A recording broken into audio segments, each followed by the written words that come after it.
माँ तो माँ होती है। रुला देने वाली एक हिंदी कहानी। हेलो माँ, मैं राजू बोल रहा हूँ। कैसी हो माँ? मैं ठीक हूँ बेटे। ये बताओ तुम और बहू दोनों कैसे हो? हम दोनों ठीक है। माँ आपकी बहुत याद आती है। अच्छा सुनो माँ, मैं अगले महीने इंडिया आ रहा हूँ तुम्हें लेने। क्या? हाँ माँ, अब हम सब साथ ही रहेंगे। नीतू कह रही थी माजी को अमेरिका ले आओ, वहाँ अकेली बहुत परेशान हो रही होंगी। हेलो, सुन रही हो माँ?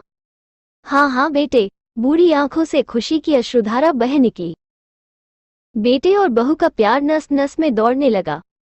जीवन के 70 साल गुजार चुकी सावित्री ने जल्दी से अपने पल्लू से आंसू पोंछे और बेटे से बात करने लगी।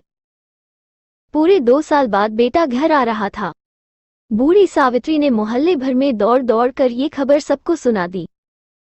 सभी खुश थे कि चलो बुढ़ापा चैन से बेटे और बहू के साथ गुजर जाएगा। राजू अकेला आया था। उसने कहा कि माँ, हमें जल्दी ही वापस जाना है, इसलिए जो भी रुपया पैसा किसी से लेना है वो लेकर रख लो, और तब तक मैं किसी प्रॉपर्टी डीलर से मकान की बात करता हूँ। मकान? माँ ने पूछा। हाँ माँ, अब ये मकान बेचना पड़ेगा, वरना कौन इसकी देखभाल करेगा।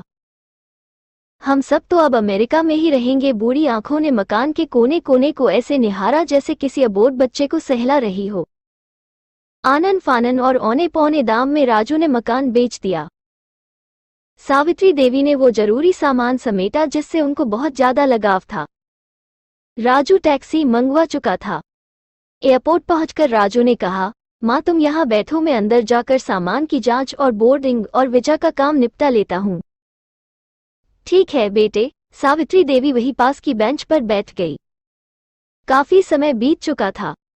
बाहर बैठी सावित्री देवी बार बार उस दरवाजे की तरफ देख रही थी जिसमें राजू गया था, लेकिन अभी तक बाहर नहीं आया। शायद अंदर बहुत भीड़ होगी सोचकर बूढ़ी आंखें फिर से टकटकी लगाए देखने लगती। अंधेरा हो चुका था। एयरपोर्ट के बाहर गहमागहमी कम हो चुकी थी। माँ जी, किससे मिलना है? एक कर्मचारी ने वृद्धा से पूछा। मेरा बेटा अंदर गया था टिकट लेने। वो मुझे अमेरिका लेकर जा रहा है, सावित्री देवी ने घबराकर कहा।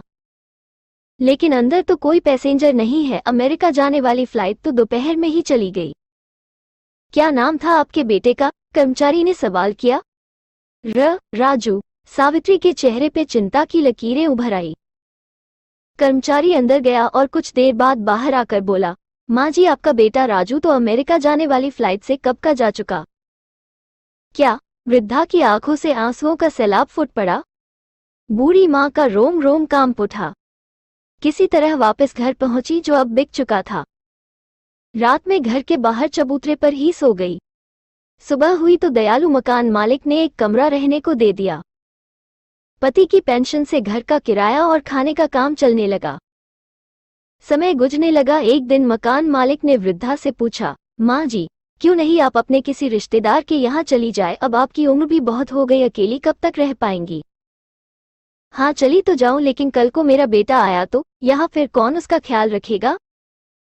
आंख से आंसू आने लग गए दोस्तों। विनती, माँ बाप का दिल कभी मत दुखाना।